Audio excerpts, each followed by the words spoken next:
నమస్తే and welcome to I news.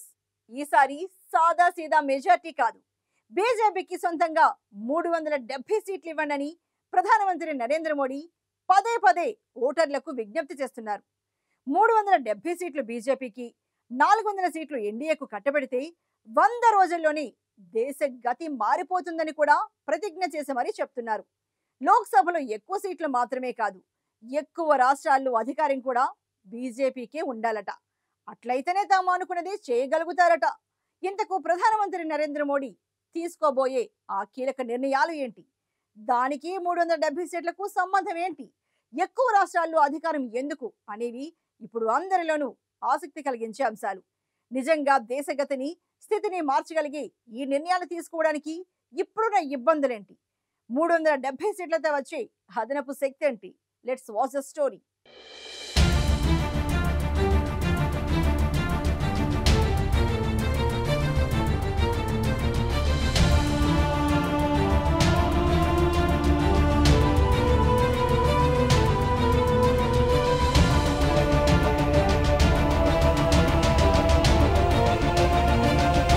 రెండు 2024 parliament ఎన్నికల్లో మళ్లీ విజయం సాధించడం ద్వారా మూడోసారి ప్రధానమంత్రి కావాలని కలలు కంటున్నారు నరేంద్ర మోదీ.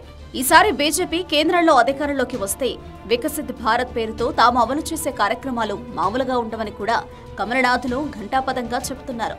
2 పర్యాయాలు సంపూర్ణ మెజారిటీతో పాలన సాగించిన బీజేపీ చేయదలుచుకున్న పనులన్నీ ఎందుకు చేయలేకపోయింది?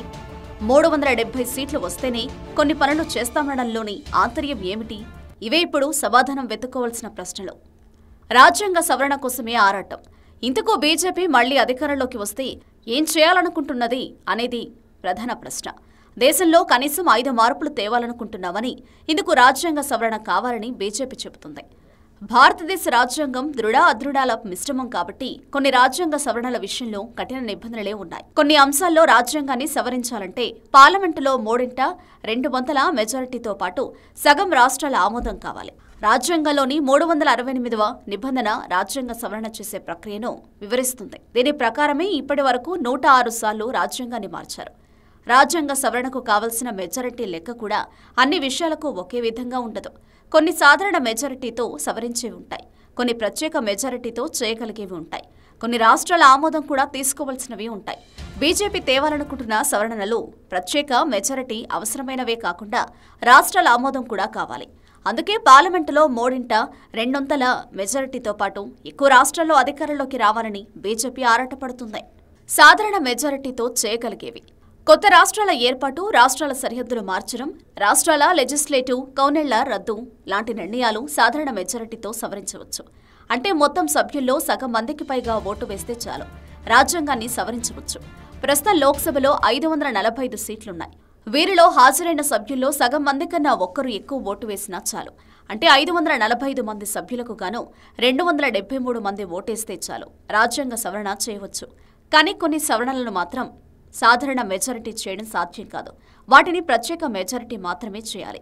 అందుకు 3/2 మెజారిటీ తప్పనిసరి. 370 సీట్లు అందుకోసమేనా?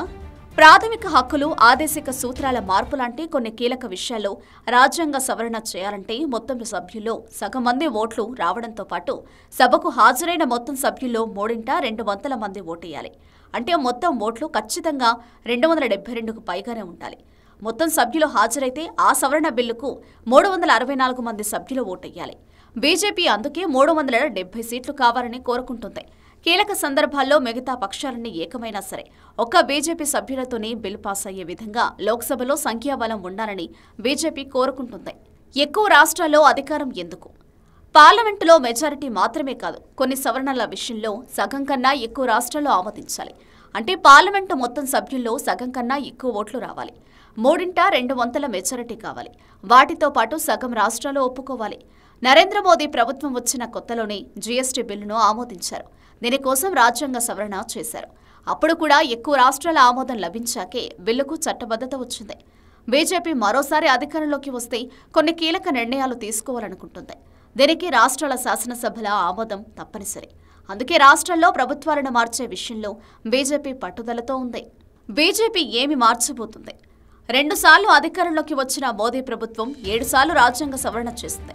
భూ సరిహద్దు చట్టంలో మార్పులు తేవడానికి, జీఎస్టీ అమలు చేయడానికి, బీసీ కమిషన్ ఏర్పాటు చేయడానికి, ఈడబ్ల్యూసీ రిజర్వేషన్ కల్పించడానికి, ఆంగ్లో ఇండియన్ రిజర్వేషన్ తీసివేయడానికి, 370 ఆర్టికల్ తొలగించడానికి, చట్టసభల్లో మహిళా రిజర్వేషన్ అమలు చేయడానికి రాజ్యాంగ సవరణ చేయాల్సి వచ్చింది.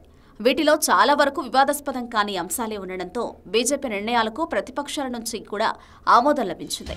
కానీ ఇకపై తీసుకోబోయే నిర్ణయాలన్నింటికీ ప్రతిపక్షాల ఆమోదం ఉండకపోవచ్చు. రాష్ట్రాల నుంచి కూడా వ్యతిరేకత రావచ్చు. కాబట్టి పార్లమెంటులో 2వ వంతు మెజారిటీ ఎక్కువ రాష్ట్రాల్లో అధికారం బీజేపీకి తప్పనిసరి. ఇంతకు బీజేపీ చేయాలనుకుంటున్న ప్రధాన మార్పులేమిటో ఇప్పుడు చూద్దాం. ఉమ్మడి పౌరస్మృతి అమలు. 1980 దశకంలో పార్టీ పుట్టినప్పటి నుంచి 3 అంశాల ప్రధాన ఎజెండా బీజేపీకి ఉంది. 1. అయోధ్యలో రామమందిర నిర్మాణం. 2. 370 ఆర్టికల్ రద్దు. 3. Common civil code. మొదటి 2 లక్ష్యాలను మోదీ ప్రభుత్వం సాధించింది. కానీ దేశంలో కామన్ సివిల్ కోడ్ అమలు కావడం లేదు. మతాలు, కులాలు, ప్రాంతాలతో సంబంధం లేకుండా అందరికీ ఒకే రకమైన చట్టం వర్తించే రూల్ రావాలంటే దేశంలో ఉమ్మడి పౌరస్మృతి అమలు కావాలని బీజేపీ వాదిస్తుంది. ఇందుకోసం రాజ్యాంగ సవరణ కావాలి. అది కూడా ప్రత్యేక మెజారిటీతో రాజ్యాంగ సవరణ కావాలి. జమిలీ ఎన్నికలు జరపడం. పార్లమెంటు ఎన్నికలు, అసెంబ్లీ ఎన్నికలు కలిపి జమిలీ ఎన్నికలు జరపాలన్నది బీజేపీ లక్ష్యం. ఏదైనా అసెంబ్లీ మధ్యలో రద్దయినా సరే దానికి ఉప ఎన్నికే పెట్టాలన్నది బీజేపీ ప్లాన్. ఇలా జమిలీ ఎన్నికలు నిర్వహించాలన్నా కూడా రాజ్యాంగ సవరణ కావాలి. దానికోసం కూడా బీజేపీకి ప్రత్యేక మెజారిటీ కావాలి. అంతేకాదు, ఈ విషయంలో రాష్ట్రాల అభిప్రాయాలు కూడా చాలా కీలకం. ప్రాంతీయ పార్టీలు జమిలీ ఎన్నికలకు ఒప్పుకోవు. కాబట్టి ఎక్కువ రాష్ట్రాల్లో బీజేపీ లేదా బీజేపీ మద్దతుతో ఉండే పార్టీలే అధికారంలో ఉంటే తాము అనుకున్నది అనుకున్నట్లు చేయవచ్చని కమలనాథుల ఆలోచన. రాజ్యాంగ పీఠికలో లౌకిక పదం తొలగింపు. భారతదేశాన్ని హిందూ రాజ్యంగా మార్చాలన్నది బీజేపీ ఎజెండా. కానీ భారత రాజ్యాంగం ఈ దేశాన్ని లౌకిక, సామ్యవాద, గణతంత్ర దేశంగా పేర్కొంది. వాస్తవానికి మొదట రాజ్యాంగంలో ఈ పదాలు లేవు. 42వ రాజ్యాంగ సవరణ ద్వారా వీటిని చేర్చారు. దేశాన్ని లౌకిక రాజ్యంగా పేర్కొనడం ద్వారా కొన్ని మతాలకు ఎక్కువ స్వేచ్ఛ, హక్కులు లభించాయన్నది బీజేపీ ఆరోపణ. అందుకే లౌకిక అనే పదం తొలగించాలని బీజేపీ సీనియర్ నాయకులు డిమాండ్ చేశారు. రాజ్యాంగ ప్రవేశికనే మార్చాలంటే కఠినతరమైన రాజ్యాంగ సవరణ అవసరం. అందుకోసమే బీజేపీ ఎక్కువ సీట్లు కోరుకుంటుంది. చట్టసభలో బీసీలకు రిజర్వేషన్లు. ఎన్నో దశాబ్దాలుగా పెండింగ్లో ఉన్న చట్టసభల్లో మహిళలకు రిజర్వేషన్లు అనే చట్టాన్ని బీజేపీ తీసుకురాగలిగింది. 2029లో జరిగే పార్లమెంట్ ఎన్నికలు, అసెంబ్లీ ఎన్నికలలో 33% మహిళా రిజర్వేషన్ అమలు కానుంది. మరో ప్రధాన డిమాండ్ అయిన చట్టసభల్లో బీసీలకు 33% రిజర్వేషన్ను కూడా అమలు చేయాలని బీజేపీ ఆలోచిస్తుంది. 2026లో ఎలాగో పార్లమెంటు, అసెంబ్లీ నియోజకవర్గాల డీలిమిటేషన్ ఉంది కాబట్టి వాటితో పాటుగా మహిళా, బీసీ రిజర్వ్డ్ సీట్లను కూడా తేల్చేయాలని బీజేపీ ఆశిస్తోంది. బీసీ రిజర్వేషన్ చట్టం కావాలంటే కూడా రాజ్యాంగ సవరణ కావాలి. బీజేపీకి 3/2 మెజారిటీ వస్తేనే ఇది సాధ్యమవుతుంది. ఎన్నికల సంస్కరణలో అమలు. భారతదేశంలో ఇప్పుడున్న ఎన్నికల విధానంలో సమూల మార్పులు రావాలని కూడా బీజేపీ కోరుకుంటుంది. యూరప్, అమెరికా దేశాల్లో చాలా వరకు ఒకరు 2 పర్యాయాలకు మించి పదవిలో ఉండడానికి వీలులేదు. బీజేపీ సంస్థాగత నిర్మాణంలో కూడా ఈ నిబంధన ఉంది. ఇదే నిబంధన దేశవ్యాప్తంగా అన్ని పదవులకు అమలు చేయాలని బీజేపీ ఆలోచన. అలాగే ఇతర అభివృద్ధి చెందిన దేశాల మాదిరిగానే పార్లమెంటు ఎన్నికల్లో పరిమిత సంఖ్యలోనే జాతీయ పార్టీలు పోటీపడి ఎన్నికలు ఉండాలనే నిబంధన కూడా పెట్టాలనే ఆలోచన బీజేపీకి ఉంది. ప్రాంతీయ పార్టీలకు ప్రాంతీయ ఆలోచనలే ఉంటాయని, అది దేశ భద్రతకు, భవిష్యత్తుకు మంచిది కాదని బీజేపీ వాదన.